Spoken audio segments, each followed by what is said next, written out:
সাধারণ মানুষ এই পিআর পদ্ধতিটা বোঝা উচিত, বোঝানো উচিত। ডাকসুর থেকে দুজন যে এখন কথাবার্তা বলে, ডাকসুর বিপি ছিল, মান্না সাহেব ছিল, বিপি নোট ছিল। এটা গেল নির্বাচনের তারিখের বিষয়, কিন্তু যেটা নিয়ে সবচেয়ে বেশি সমস্যা তৈরি হচ্ছে, পাশাপাশি আবার অনেকে ঐক্য হচ্ছে দেখছি আমরা, সেটা হচ্ছে পিআর পদ্ধতি, সংখ্যানুপাতিক নির্বাচন। এটা নিয়ে নানা রকম মুখরোচক তথ্য উপাত্ত বক্তব্য আমরা দেখছি। এটার উপকারিতা কি, আসলে বিষয়টা আসলে কি? আমি এই ব্যাপারে অনেক বেশি বলতে চাই না।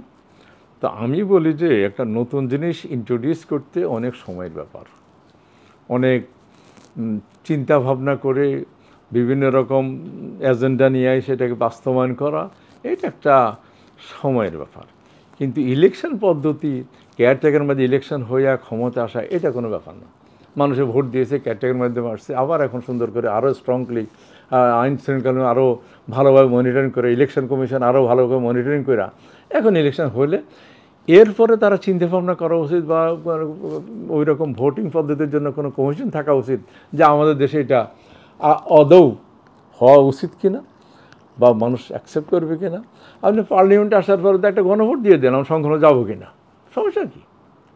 আপনি একসাথে অনেকগুলো জিনিস, একটা লোক যখন খিদা পায়, সে আপনার বাড়িতে আসছে বা আমার বাড়িতে আসছে, ধরে নিন আপনি বললেন যে ভাই ভর্তা ডাইল আর ভাত ছাড়া আমার বাসায় কিছু নেই, মাছ হলেও পাক করতে হবে, মোরগ হলেও বাজারে যেতে হবে। আপনার মেহমানে কী বলবে? আমাকে এখনই খাওয়া দেন, আমার এইটাই দরকার, অন্য কিছু দরকার নাই।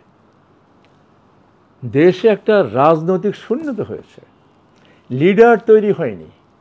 এখন আমরা বলি লিডার তো আছে না, আমি বলছি এনাদের প্রতি সম্মান আছে, কিন্তু আরও বড় লিডার তৈরি হইতে পারত।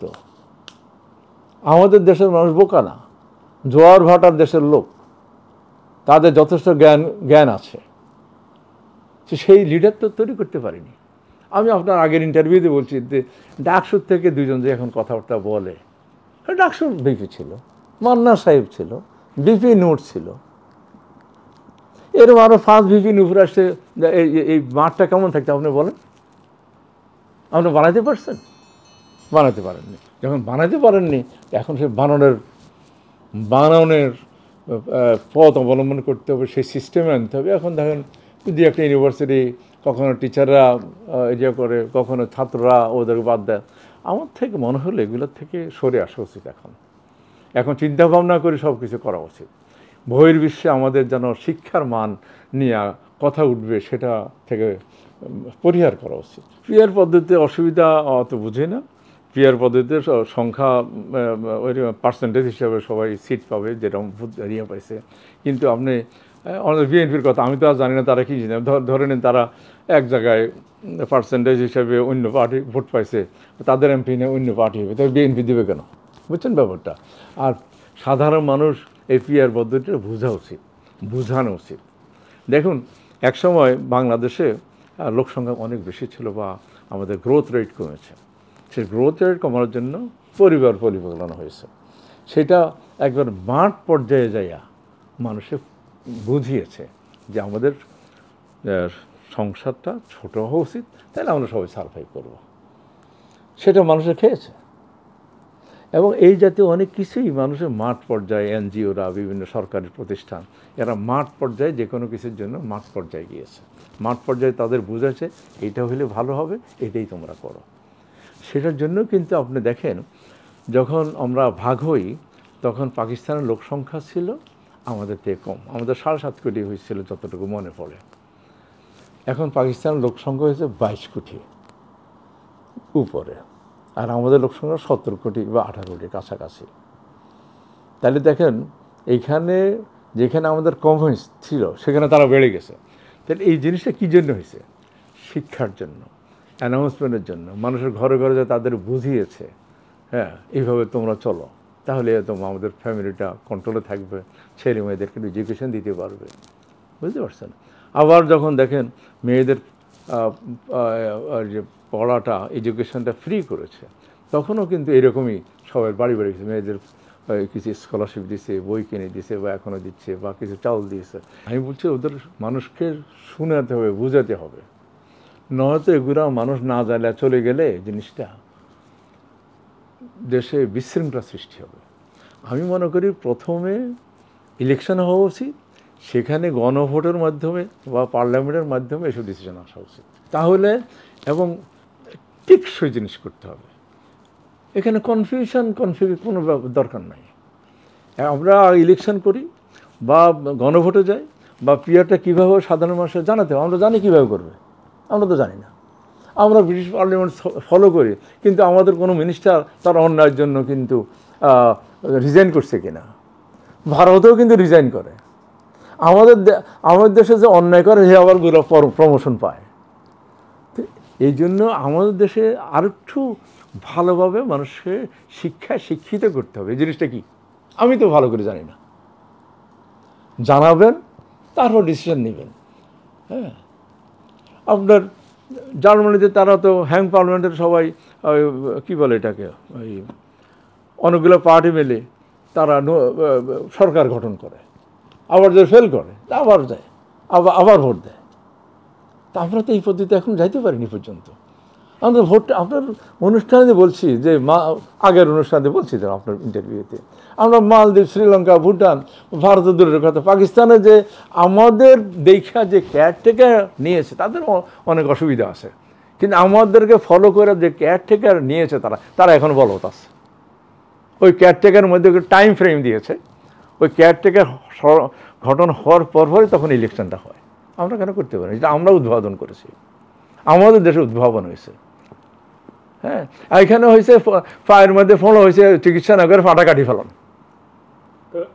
ডাকসুর নির্বাচন নিয়ে কথা বলেছেন, এটা কতটা গুরুত্বপূর্ণ? অসম্ভব গুরুত্বপূর্ণ। আপনি যে 11 নেতা তখন হয়েছিল, এরা সব ডাকসুর নেতা ছিল। আপনি এদের ব্যক্তিগত নিয়ে যদি আলোচনা করেন আর ইতিহাস লিখবেন, আমি বলতেছি সেই সময় এইসব নেতারার জন্যই কিন্তু বাংলাদেশ স্বাধীন হয়েছে। ভালো খারাপ পরের কথা। আমি তো অনেকের নাম এখন ভুলে গেছি, তারপরে বলি, ধরেন আমাদের আসমারও, খালেদ মোহাম্মদ আলী, তারপরে ফেরদৌস কুরেশি, অনেক 2-4 জনকে আমি পার্সোনালি চিনতাম, নূর আলম সিদ্দিকী, এদের মতো বক্তা এসছে কিনা আমরা দেখেন তো। ফেরদৌস কুরেশি যেরকম বক্তৃতা দিত, নূর আলম সিদ্দিকী সাহেব যেরকম বক্তৃতা দিত, আসছে এরকম কেউ এ পর্যন্ত? হ্যাঁ, নাই বললাম, এনারা তো পরে পৌঁছে গেছে। তারা তো অবহেলায় বলবো না, এটা সাহস করে না। সবাই মনে করে যে আমরা ইলেকশনে না হলে ইলেকশন দেওয়া উচিত না, সব পার্টি এটাই মনে করছে। কিন্তু এটাকে একটা সিস্টেমের মধ্যে ফেলা উচিত, যে 1 বছরের মধ্যে ইলেকশন হবে, এই সিস্টেমে হবে, অমুক তারিখে হবে। আপনার তো কাউকে ফলো করতে হবে। আমেরিকা ইলেকশন 4 বছর পর হয়, অমুক তারিখে হবে, অমুক দিন প্রেসিডেন্ট হবে। আপনি এগুলো করেন। আপনি সবগুলো ভাষার অবস্থা বাতাসের মধ্যে ভেসে যাবে এরকম ডিসিশন নেওয়া উচিত না।